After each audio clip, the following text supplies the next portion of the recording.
you taken it in? The piercing red eyes, the sharp fangs. I'm sorry.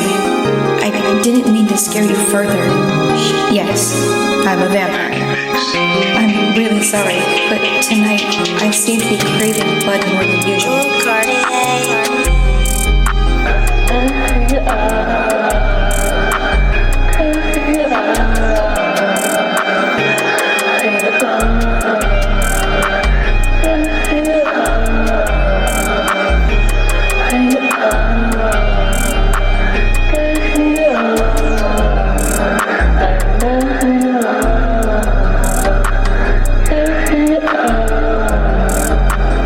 I could have sucked you dry.